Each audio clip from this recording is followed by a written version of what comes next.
ಈಗ ಒಂದಷ್ಟು ಬೆಳವಣಿಗೆಗಳು ನಡೀತಾ ಇದೆ ರಾಜ್ಯ ರಾಜಕಾರಣದಲ್ಲಿ. ಸದ್ಯಕ್ಕಂತೂ ಈ ಗದ್ದುಗೆ ಗುದ್ದಾಟ ವಿಚಾರಕ್ಕೆ ಸಂಬಂಧಪಟ್ಟಂತೆ ಅಲ್ಲಿ ಇಲ್ಲಿ ಒಂದಷ್ಟು ಚರ್ಚೆಗಳು, ಸಭೆಗಳು ಕೂಡ ನಡೀತಾ ಇದೆ.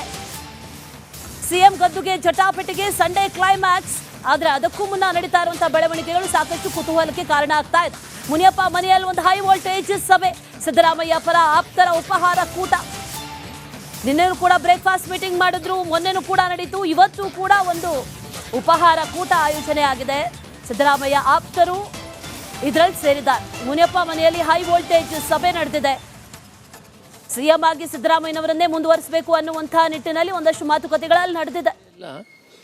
ಇವರಿಬ್ಬರನ್ನು ಕರೆಸಿ ಅಧ್ಯಕ್ಷರನ್ನ, ಉಪಮುಖ್ಯಮಂತ್ರಿಗಳನ್ನ, ಮುಖ್ಯಮಂತ್ರಿಗಳನ್ನ, ಖರ್ಗೆ ಅವರು ಇಲ್ಲಿನೆಲ್ಲ ವಿದ್ಯಮಾನಗಳು ಗೊತ್ತಿರೋದರಿಂದ ಆದಷ್ಟು ಬೇಗ ಕರೆಸಿ ಗೊಂದಲವನ್ನು ಬಯಸಿ ಮಾಡಿ ಒಳ್ಳೆ ಕಾರ್ಯಕ್ರಮಗಳು ಕೊಟ್ಟಿವಿ, ಗ್ಯಾರಂಟಿ ಯೋಜನೆಗಳು ಕೊಟ್ಟಿವಿ, ಜನಕ್ಕೆ ಎಲ್ಲ ಸೌಲಭ್ಯಗಳು ಕೊಟ್ಟಿದ್ದೀವಿ. ಆದರೆ ರಾಜಕೀಯವಾಗಿ ಗೊಂದಲವನ್ನು ನಿವಾರಣೆ ಮಾಡೋದಕ್ಕೆ ನಾವೀಗಾಗಲೇ ನಾನು ಡೆಲ್ಲಿಗೆ ಹೋದಾಗ ಕೂಡ ಮಾನ್ಯ ACC ಅಧ್ಯಕ್ಷರಿಗೆ ಹೇಳಿ ಬಂದಿದ್ದೀನಿ, ಇದನ್ನು ಕರೆಸಿ ಫೈಸಲಿ ಮಾಡಿ ಅಂತ. ಆದಷ್ಟು ಬೇಗ ಕರೆಸಿ ಮಾತಾಡಿ ಇಬ್ಬರನ್ನೂ ಇದನ್ನು ಫೈಸಲಿ ಮಾಡಬೇಕು ಅಂತ ನಾನು ಮನವಿ ಮಾಡ್ತೀನಿ.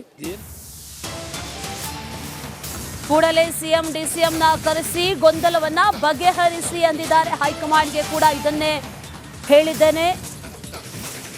ಸಭೆ ಬಳಿಕ KH ಮುನಿಯಪ್ಪ ಹೇಳಿಕೆಯನ್ನ ನೀಡಿರೋರು. ಈ ಗೊಂದಲಗಳೇನು ಸೃಷ್ಟಿಯಾಗಿದೆ ಅದೆಲ್ಲವನ್ನು ಕೂಡ ಸಿಎಂ ಹಾಗೂ DCMನ ಕರೆಸಿ ಬಗೆಹರಿಸಿ ಅಂತ ಹೈಕಮಾಂಡ್ಗೂ ಕೂಡ ಹೇಳಿದ್ದೇವೆ ಅಂತ ಸಭೆ ನಡೆದ ಬಳಿಕ KH ಮುನಿಯಪ್ಪ ರಿಯಾಕ್ಟ್ ಮಾಡಿದ್ದಾರೆ, ಮಾತಾಡಿದ್ದಾರೆ.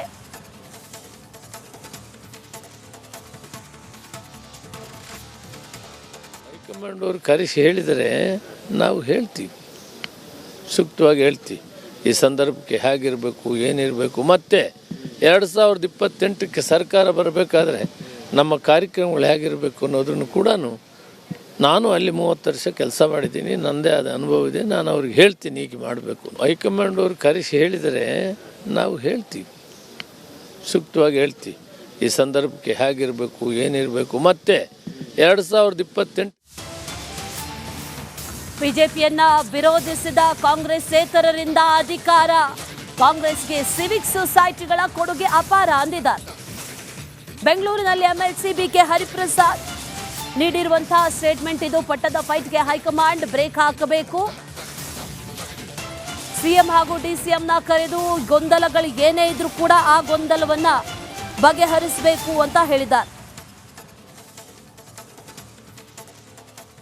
ಕೇಂದ್ರದಲ್ಲಿ ನಾಯಕತ್ವ ಇವ್ರನ್ನ ಕರೆಸಿ ಮಾತಾಡಿ ಬಗೆಹರಿಸಬೇಕಾಗುತ್ತೆ. ಯಾಕಂದರೆ ಕೇವಲ 140 ಜನ ಶಾಸಕರು ಮಾತ್ರ ಕಾಂಗ್ರೆಸ್ ಪಕ್ಷವನ್ನು ತಂದಿರತಕ್ಕಂಥದ್ದಲ್ಲ.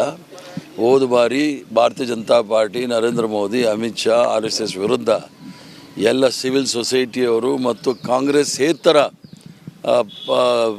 ಜನಸಾಮಾನ್ಯರು BJPಯ ವಿರುದ್ಧ ಕಾಂಗ್ರೆಸ್ನ ಗೆಲ್ಲಿಸಬೇಕು ಅಂತ ಗೆಲ್ಲಿಸಿದ್ದಾರೆ.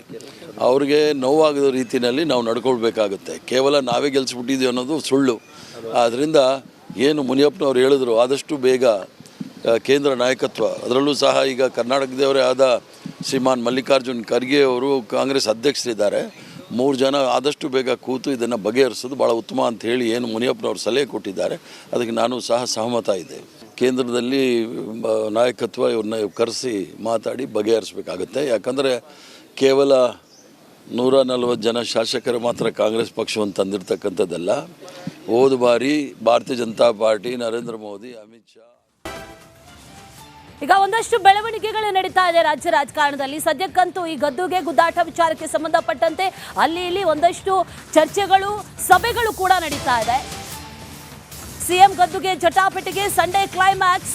ಆದ್ರೆ ಅದಕ್ಕೂ ಮುನ್ನ ನಡೀತಾ ಇರುವಂತಹ ಬೆಳವಣಿಗೆಗಳು ಸಾಕಷ್ಟು ಕುತೂಹಲಕ್ಕೆ ಕಾರಣ ಆಗ್ತಾ ಇದೆ. ಮುನಿಯಪ್ಪ ಮನೆಯಲ್ಲಿ ಒಂದು ಹೈ ವೋಲ್ಟೇಜ್ ಸಭೆ, ಸಿದ್ದರಾಮಯ್ಯ ಪರ ಆಪ್ತರ ಉಪಹಾರ ಕೂಟ. ನಿನ್ನೆನೂ ಕೂಡ ಬ್ರೇಕ್ಫಾಸ್ಟ್ ಮೀಟಿಂಗ್ ಮಾಡಿದ್ರು, ಮೊನ್ನೆನೂ ಕೂಡ ನಡೀತು, ಇವತ್ತು ಕೂಡ ಒಂದು ಉಪಹಾರ ಕೂಟ ಆಯೋಜನೆ ಆಗಿದೆ. ಸಿದ್ದರಾಮಯ್ಯ ಆಪ್ತರು ಇದರಲ್ಲಿ ಸೇರಿದ್ದಾರೆ. ಮುನಿಯಪ್ಪ ಮನೆಯಲ್ಲಿ ಹೈ ವೋಲ್ಟೇಜ್ ಸಭೆ ನಡೆದಿದೆ. ಸಿಎಂ ಆಗಿ ಸಿದ್ದರಾಮಯ್ಯನವರನ್ನೇ ಮುಂದುವರಿಸಬೇಕು ಅನ್ನುವಂತಹ ನಿಟ್ಟಿನಲ್ಲಿ ಒಂದಷ್ಟು ಮಾತುಕತೆಗಳಲ್ಲಿ ನಡೆದಿದೆ. ಇವರಿಬ್ಬರನ್ನು ಕರೆಸಿ ಅಧ್ಯಕ್ಷರನ್ನ, ಉಪಮುಖ್ಯಮಂತ್ರಿಗಳನ್ನ, ಮುಖ್ಯಮಂತ್ರಿಗಳನ್ನ, ಖರ್ಗೆ ಅವರು ಇಲ್ಲಿನೆಲ್ಲ ವಿದ್ಯಮಾನಗಳು ಗೊತ್ತಿರೋದರಿಂದ ಆದಷ್ಟು ಬೇಗ ಕರೆಸಿ ಗೊಂದಲವನ್ನು ಬಯಸ್ ಮಾಡಿ ಒಳ್ಳೆ ಕಾರ್ಯಕ್ರಮಗಳು ಕೊಟ್ಟಿವಿ, ಗ್ಯಾರಂಟಿ ಯೋಜನೆಗಳು ಕೊಟ್ಟಿವಿ, ಜನಕ್ಕೆ ಎಲ್ಲ ಸೌಲಭ್ಯಗಳು ಕೊಟ್ಟಿದ್ದೀವಿ.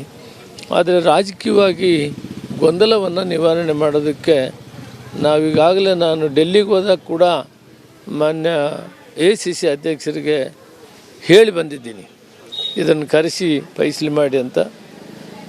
ಆದಷ್ಟು ಬೇಗ ಕರೆಸಿ ಮಾತಾಡಿ ಇಬ್ಬರನ್ನೂ ಇದನ್ನು ಫೈಸಲಿ ಮಾಡಬೇಕು ಅಂತ ನಾನು ಮನವಿ ಮಾಡ್ತೀನಿ. ಕೂಡಲೇ ಸಿಎಂ DCMನ ಕರೆಸಿ ಗೊಂದಲವನ್ನ ಬಗೆಹರಿಸಿ ಅಂದಿದ್ದಾರೆ. ಹೈಕಮಾಂಡ್ಗೆ ಕೂಡ ಇದನ್ನೇ ಹೇಳಿದ್ದೇನೆ. ಸಭೆ ಬಳಿಕ KH ಮುನಿಯಪ್ಪ ಹೇಳಿಕೆಯನ್ನ ನೀಡಿರೋದು. ಈ ಗೊಂದಲಗಳೇನು ಸೃಷ್ಟಿಯಾಗಿದೆ ಅದೆಲ್ಲವನ್ನು ಕೂಡ ಸಿಎಂ ಹಾಗೂ DCMನ ಕರೆಸಿ ಬಗೆಹರಿಸಿ ಅಂತ ಹೈಕಮಾಂಡ್ಗೂ ಕೂಡ ಹೇಳಿದ್ದೇವೆ ಅಂತ ಸಭೆ ನಡೆದ ಬಳಿಕ KH ಮುನಿಯಪ್ಪ ರಿಯಾಕ್ಟ್ ಮಾಡಿದ್ದಾರೆ, ಮಾತಾಡಿದ್ದಾರೆ.